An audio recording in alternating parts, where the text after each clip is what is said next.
ప్రతి ఆడవారు కూడా తమకు ఉన్న సంపద అలాగే ఉండాలి అని అనుకుంటారు. సంపద ఉన్నవారు అయితే, ఒకవేళ సంపద లేనివారు అయితే సంపద కావాలి, ఆర్థిక ఇబ్బందులు తొలగిపోవాలి అని ఆ దేవతని మొక్కుతారు.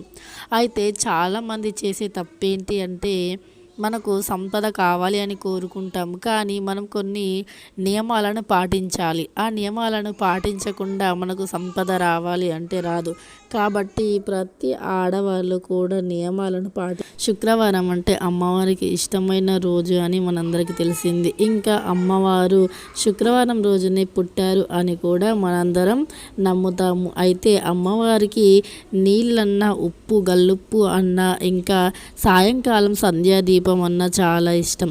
అందుకని అమ్మవారికి సాయంకాలం సంధ్యాదీపాన్ని పెట్టడం చాలా మంచిది. సంధ్యాదీపం పెట్టడం ద్వారా మన ఇంట్లో ఉన్న నెగిటివ్ ఎనర్జీ కూడా ఆ దీపం రూపంలో వెళ్ళిపోతుంది. అంటే ఇంట్లో ఉన్న నెగిటివ్ ఎనర్జీని అంతా లాగేస్తుంది అని కూడా ఒక సైంటిఫిక్గా మనకు నిరూపించబడింది. అయితే అంతేకాకుండా ఇంట్లో ఉన్న నెగిటివ్ ఎనర్జీతో పాటు నరదిష్టి కూడా పోతుంది సాయంకాలం దీపాన్ని పెట్టడం ద్వారా. అందుకని సాయంకాలం దీపాన్ని కూడా పెట్టాలి. ఇంకా ఈ నవరాత్రుల్లోనైతే కడపను సాయంత్రం కూడా కడిగి కడప పైన ముగ్గులు పెట్టి కడప పైన పువ్వులు పెట్టడం చాలా మంచి సంకేతం. ఇంకా ఆడవారు తప్పనిసరిగా శుక్రవారం రోజున దీపాన్ని వెలిగించాలి. ఇంకా ఆడవారు చేతికి ఎరుపు రంగు మరియు ఆకుపచ్చ రంగు గాజులను కూడా ధరించాలి. ఇంకా అమ్మవారికి ఇష్టమైన ఎరుపు రంగు లేదా ఆకుపచ్చ రంగును చీరను కట్టుకొని పూజ చేస్తే అమ్మవారికి ఎంతగానో ఇష్టం. ఇంకా పూజ చేసేటప్పుడు తలలో మల్లెపూలు కానీ ఇతర ఏదైనా పువ్వులను పెట్టుకోవడం చాలా శ్రేయస్కరం, శుభకరం. ఇంకా ముత్తైదువులు అయితే తప్పకుండా నుదిటిన కుంకుమను ధరించి చేతులకు గాజులు ధరించి పూజలు చేస్తే ఆ పూజ ఫలితం అనేది చాలా అద్భుతంగా ఉంటుంది. ఇంకా ఎలాంటి ఆర్థిక సమస్యలు ఉన్నా కూడా అవన్నీ తొలగిపోతాయి. కాబట్టి ప్రతి ఆడవారు శుక్రవారం రోజున ఇలాంటి నియమాలను పాటించాలి.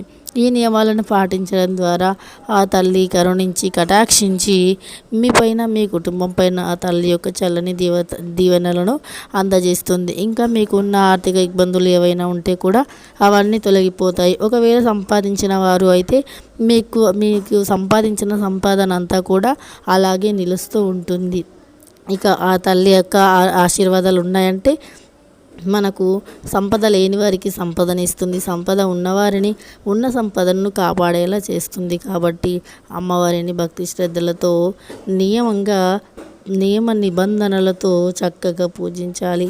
ఇలా పూజించడం ద్వారా ఆ తల్లి ఎంతగానో మురిసిపోతుంది.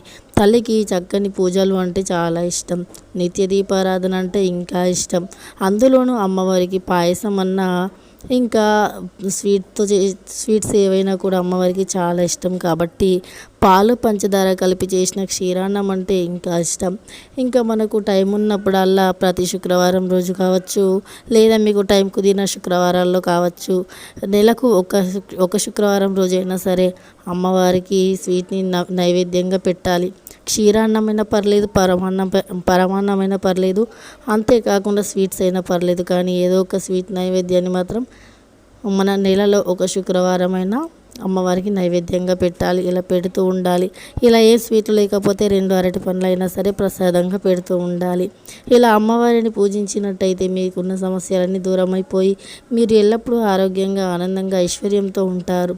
మళ్ళీ మంచి వీడియోతో కలుసుకుందాం. Have a very nice day. Bye bye. See you all.